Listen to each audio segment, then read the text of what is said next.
కామాక్షి, మనం ఇలా రిక్షాలో సినిమాకి వెళ్ళి ఎంత కాలం అయిందో. ఇప్పుడు పెళ్ళైన కొత్తలో వెళ్ళాం ధర్మదాతకి. కాదండి, ప్రాణదాతకి వెళ్ళాం. లేదు, ధర్మదాతకి. ప్రాణదాతే. ధర్మదాత ప్రాణదాత అంటే లేదు, ధర్మదాత. అన్నదాత ఉంటుంది సార్. నన్ను కాస్త పీస్ఫుల్ గా రిక్షా తొక్కనివ్వండి. ఏ రిక్షా అబ్బాయి, ఒక్క నిమిషం రిక్షా ఆపు. ఎందుకు కామాక్షి ఇక్కడ ఆపావు? ఏదైనా దేవాలయం కనిపిందా ఏంటి? అక్కడ చూడండి, కూరగాయలు ఎంత నవనవలాడుతున్నాయో. ఓ 20 రూపాయలు ఇవ్వండి. తొందరగా రా. అలాగే. ఎవడు త్వరగా వచ్చే. నేను ఇళ్ళో కాట బీడీలు అడుగుతాను. రిక్షా చూస్తాడు. ఆ టవల్ తీసి పైన వేసుకో.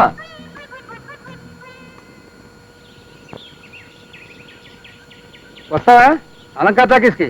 ఒక్కడే 3 రూపాయలు. నేనా? అలంకార టాకీస్ కా 3 రూపాయలా? ఓర్ని ఎందుకయ్యా అలా ఏడుస్తావు? సరే 4 రూపాయలు ఇస్తాను పోనీ. దుప్పదగా ఎక్కడికి? ఎక్కడికా? మంగళ షాప్కి వెళ్ళి నా ఫేస్ ఒకసారి అద్దంలో చూసుకుందామని నేను రిక్షా పిల్లల్లా కనబడుతున్నానయ్యా. మొన్న ఒక రోజు లారీ పక్కన నిలబడితే నీలాంటి ఏదో ఒకటి వచ్చి ఏమండి డ్రైవర్ గారు అగ్గిపుల్లు ఉంటే ఇస్తానని అడిగాడు. నా బతుకంటే ఎలా అయిపోయింది. కామాక్షి, ఎక్కడ తెచ్చావే? రా. అంటే మీరు మీరు సారీ సార్, సారీ సార్, క్షమించండి. వస్తాను సార్. ఏమండి, ప్లాస్టిక్ బుట్ట కొన్నాను, వాడికి 20 రూపాయలు ఇవ్వండి. ఓహో, ఇదిగోరా. ప్లాస్టిక్ బకెట్ కొన్నాను, వీడికో 50 రూపాయలు ఇవ్వండి. అలాగే, ఇదిగో. వాషింగ్ పౌడర్, చీపురు కట్లు కొన్నాను, వీడికో 30 రూపాయలు ఇవ్వండి. అరే, రిక్షా వెనక్కి చెప్పు, ఇంటికి వెళ్ళిపోదాం. అయ్యా, సినిమాకి వెళ్ళొద్దు. వెళ్దాం. ఇలా రోడ్డు మీద కనపడని కొనుక్కుంటూ వెళ్తే సర్దిరోజు నాటికి వెళ్తాం. మళ్ళీ జీవితంలో నిన్ను సినిమాకి తీసుకెళ్తే చెప్పు తీసుకొని కొట్టు. చెప్పంటే గుర్తొచ్చిందండి, చెప్పు తెగిపోయింది, కుట్టించుకుని వచ్చేస్తాను. ఒక్క నిమిషం ఉండండి. సామాన్లంతా జాగ్రత్త పెట్టుకోండి, వచ్చేస్తా. సామాన్లన్నీ జాగ్రత్తగా పెట్టుకోవాలా? నువ్వు ఇప్పుడే వచ్చేస్తావా? నా బతుకేంటి ఎలా అయిపోయింది. నేను ఇప్పుడే వచ్చేస్తానంటే ఇక్కడ ఉండండి అంటాడా వాడు. వచ్చి అలంకార టాకీస్కి 3 రూపాయలు అంటే అంటాడా. ఇప్పుడు ఇవన్నీ పెట్టుకుంటే ఎవడొస్తాడు, ఎక్కడికి రమ్మంటాడు? మాక్షి, ఓహో ఇక్కడున్నావా? అమ్మయ్యా, వచ్చేసారా? మీ గురించి అనుకుంటున్నాను, ఒక్కసారి వస్తే బాగుండని. సరిగ్గా దేవుడు తోలుకొచ్చినట్టు వచ్చేసారు. దేవుడు తోలుకొచ్చినట్టు అనకూడదు కామాక్షి, మనం మనుషులం కదా, దేవుడు పంపినట్టు అనాలి. అవును, నా కోసం ఎదురు చూస్తున్నావు, ఏమన్నా పనే? అది సరే, అర్జెంట్ గా పిలిచారు, ఏమైనా చెప్పాలనా? అవును కామాక్షి, మా ఫ్రెండ్ లేడు రమణబాబు, వాడు సినిమాకి ఫ్రీ పాస్లు ఇచ్చాడు. అర్జెంట్ గా సినిమాకి వెళ్ళాలి, రెడీ అయిపో. సినిమా? ఏం పేరు? నా పెళ్ళం నీ మొగుడు. అదేం సినిమా అండి? నేను దేవుడి సినిమాకి అయితేనే వస్తా. కామాక్షి, పెళ్ళై 6 సంవత్సరాలైంది, ఇంతవరకు శ్రీకృష్ణలీలు, స్వామి అయ్యప్ప మహిమ, భక్త తుకారాం ఇలాంటి భక్తి సినిమాలకు వెళ్ళాం కానీ ఒక సోషల్ సినిమాకి వెళ్ళావా? ఇవాళ సినిమాకి వెళ్ళకపోతే నా పరువు పోతుంది, నువ్వు రెడీ అయిపో. తప్పదంటారా? తప్పదు కామాక్షి. మరి మరి ఏంటి మరి? పట్టు చీర కావాలా, చెలుగు లోలాకలు కావాలా, నల్ల పూసల కొలుసు కావాలా చెప్పు. అవన్నీ తర్వాత చూద్దాం, ముందు నాకు కాస్త ఆవు పేడ కావాలండి. ఆవు పేడ ఎందుకు కామాక్షి? నీళ్ళల్లో కలిపి పానకం చేసి గ్లాసులతో పట్టిస్తావా నాకు నువ్వు? ఇవాళ ఆవు పేడతో దీపారాధన చేస్తే మనం పోయాక ఆ దీపం దారి చూపిస్తుందండి. అక్కడ కూడా పవర్ కట్టేనా? కామాక్షి, నీకు రాను రాను మరి చాలా. ఆపండి మీ దండకం, నేనే సినిమాకి రావడం లేదు, నేనే తెచ్చుకుంటా. లేదు, నువ్వు రెడీ అయిపో. సినిమాకి వెళ్ళకపోతే నా పరువు పోతుంది. వెంటనే బట్టలు మార్చుకుని వెళ్ళి నేనే ఆవు పేడ తెస్తాను.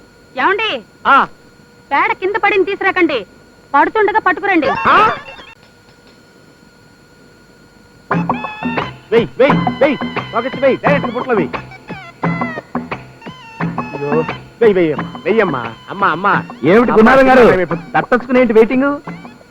ఏం చెప్పమంటావు రాంబాబు, సాధారణంగా భార్యలు భర్తల్ని వీసీఆర్లు కావాలంటారు, టీవీలు కావాలంటారు, నగలు కావాలంటారు, చీరలు కావాలంటారు. మావిడంటే వ్రతానికి ఆవు పేడ కావాలండి. ఆవు పేడ అయితే రోడ్డు మీద బోళ్ళంతుంది కదండి. అడిగా, రోడ్డు మీద ఆవు పేడ పనికి రాదంట. పవిత్రంగా ఆవు పేడేస్తున్నప్పుడు డైరెక్ట్ గా పట్టాలంట. అంతలా నవ్వకు రాంబాబు, నీకు పెళ్ళైంది కదా, ఇక నుంచి నీకు స్టార్ట్ అవుతాయి పాటలు. గురునాథం గారు, అందరూ మాట్లాడినట్టు మీరు మాట్లాడారంటే నాకు ఒళ్ళు మండుకొస్తుందండి. ఆఫీసర్ గారిని దెబ్బ కొట్టాలని చెప్పి మీరు కార్డు వేయించారు, అది పట్టుకుని పెళ్ళాలంటూ వచ్చేసింది. ఏం చేయాలో తెలియక తస్తున్నానండి. అంత ఆవేశపడకు రాంబాబు, నీకు పెళ్ళి ఎక్కడైందని చెప్పింది? మనం కార్డులో వేసినట్టుగానే సిరిపురం రామాలయంలో. అయిందా? అవలేదుగా, మరి ఎందుకని అంత ఆవేశపడతావు? కరెక్ట్ గా రామాలయానికి మీ అమ్మా నాన్న తీసుకెళ్లి ఆ పూజారి ముందు అడిగించు. ఈ ఐడియా బ్రహ్మాండంగా ఉందండి. సౌండ్ వస్తున్నట్టుంది, పేడ వస్తుంది, వెళ్ళిపోండి. అయ్యి బాబాయ్, సినిమా టైం అయిపోయింది. ఏయమ్మా ఏయమ్మా. ఇదిగో ఇక్కడే ఉందిరా చొక్కా, గుండీలు గుట్టి ఉతికి ఇస్త్రీ కూడా చేస్తుందిరా జయ. ఏమిటి, నా షర్టు అది ఉతికి ఇస్త్రీ చేసిందా? ఎవడిచ్చాడు దానికి ఆ హక్కు? ఇలా చాకరీ చేసి నాకు దగ్గరైపోదాం ప్లానా? ఈ చొక్కా నేను చచ్చినా వేసుకోను. ఇంకో చొక్కా ఇవ్వు. ఒరేయ్, నీకింత మొండితనం పట్టుదల పనికిరాదు. నాకేం తెలుసు, మిగతా బట్టలను లాండ్రీకి పడేశాను. ఓహో, అంటే వేరే చొక్కాలే లేవు, చచ్చినట్టు ఈ చొక్కానే వేసుకుంటానని ప్లాన్ అన్నమాట. చూడు, ఆఫీస్కి నేను చొక్కా లేకుండానైనా వెళ్తాను కానీ ఈ చొక్కా మాత్రం చచ్చిన వేసుకెళ్ళను. ఒరేయ్, నా మాట విను. నా బంగారు తండ్రివి కదూ, ఈ పూటకి చొక్కా వేసుకెళ్ళు. కుదరదంటే కుదరదే. నేను ఆఫీస్కి వెళ్తున్నాను అంతే.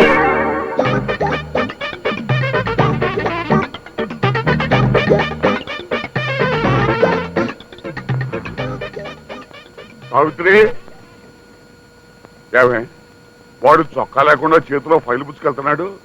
రేయి చీకటితో పాటు వాడికి మతి పరిపు కూడా వచ్చిందా? లేదు మావయ్య, ఆ షర్ట్ నేను ఉతికి ఆరేశారట, అంచేత దాన్ని ముట్టుకోరట. ఆహా, అంత నిష్ఠాగరిష్ఠుడయ్యాడా వీడు? పట్టబగ్గలు పబ్లిక్ గా అంతమంది చూస్తుంటే అమ్మాయిని వాడేసుకుని దొర్లితే తప్పులేదు కానీ ఈ అమ్మాయి ఉతికిన చొక్కా దొడుకుంటే తప్పు వచ్చిందా వీడికి?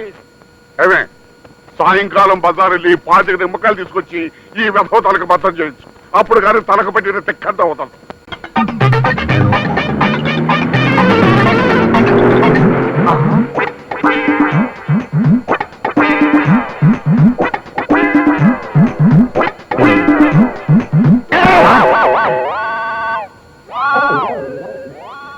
ఏంటేరా బాబు చొక్కా లేకుండా వెళ్తున్నావు? షర్ట్ మర్చిపోయావా? అదేం లేదు సార్, ఇవాళ యోగి వేమన బర్త్డే, అందుకని షర్ట్ సాక్రిఫైస్ చేశా. అవును, మీరేంటి ఇలా ప్యాంటు లేకుండా చండాలంగా? నాది వేరే కదలే. మా ఆవిడని ఒక రోజు చెడామడా తిట్టా, అది ఏడుస్తూ కూర్చుంది. ఓహో, కాముడు, నువ్వంటే నాకు పంచి ప్రాణాలే అన్నాను. ఏమండి, నిజంగా నా మీద మీకు ప్రేమ ఉంటే మీరు ప్యాంటు లేకుండా ఆఫీస్కి వెళ్ళండి అంది. అది ఏంటి స్టార్ టీవీ చూస్తున్నారు? వెళ్ళండి వెళ్ళండి.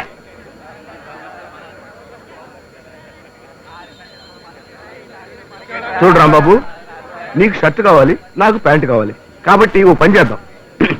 నీ ప్యాంటు నాకు ఇస్తే దగ్గరలో ఉన్న లాండ్రీకి వెళ్ళి నా బట్టలు తీసుకొచ్చేస్తాను, నా షర్ట్ కూడా నీకు ఇచ్చేస్తాను. ఆ ఐడియా ఏదో బ్రహ్మాండంగానే ఉంది, కానీ ఉన్న ఒక్క ప్యాంటు మీకు ఇచ్చేసి నేను అంతసేపు నిలబడటం అది పాయింట్.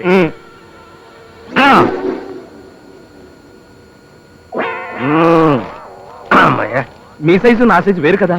కరెక్టే. వస్తాను. ఇదిగో గురునాథం గారు, మీరు చెప్పినట్టుగా 2 నిమిషాల్లో వచ్చేయాలి. అలాగే. మిమ్మల్ని నమ్ముకున్నా. ఓకే.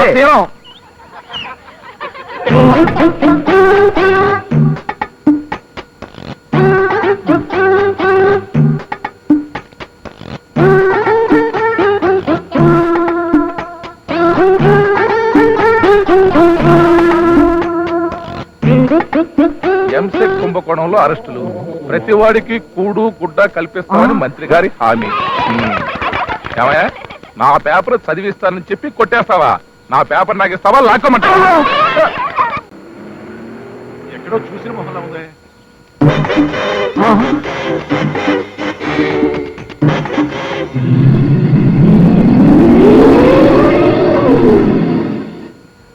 సత్యం, వీడు ఇప్పుడు ఎదురవ్వాలి.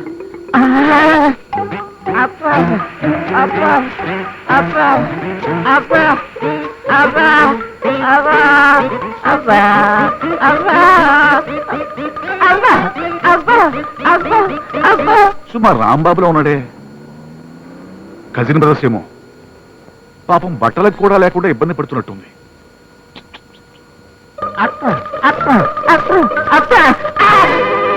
ఎగ్జిబిషన్ చాలు గాని బట్టలు తీసుకొచ్చాను, వేసుకొని ఆటో ఎక్కండి. త్వరగా ఎక్కండి సార్, పోలీసులు చూస్తే న్యూసెన్స్ కేసు కింద అరెస్ట్ చేస్తారు. వచ్చేస్తున్నాడు. ఇవాళ టైం బాగున్నట్టుంది, అనుకున్నట్టుగా అయిపోతున్నాయి. ఈ దెబ్బతో దీని పని అవుట్. వాడొచ్చే టైంకి ఇది కూడా రావాలా? దీన్ని చూసా అంటే వాడు అట్నుంచి అటే పారిపోతాడు, మన కొంప మునిగిపోద్ది. ఎలా? ఐడియా.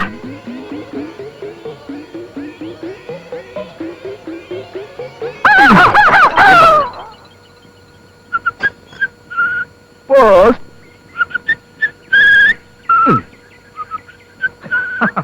వచ్చేస్తున్నాడు.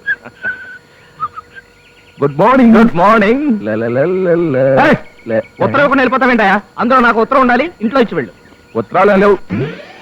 ఆ మూటేంటి? గుమ్మడికాయ. అందులో మాకు లెటర్ ఉండాలి, తిన్నగా చూసావు. లేవు గాని గుమ్మడికాయ అలా కొట్టుకుంటుంది. కొట్టుకునే గుమ్మడికాయ. అవును, లెటర్ లేదా? నేను వేసిన పోస్ట్ డబ్బా ఒరిజినలా లేకపోతే ఎవడన్నా సినిమా వాడు పెట్టిన పోస్ట్ డబ్బానా? అవును, సన్నగా కూతలు వినిపిస్తున్నాయి. అది నిజంగా గుమ్మడికాయనా? కాదు. చూసావా? మరి ఆ ఉత్తరం ఏమైనట్టు?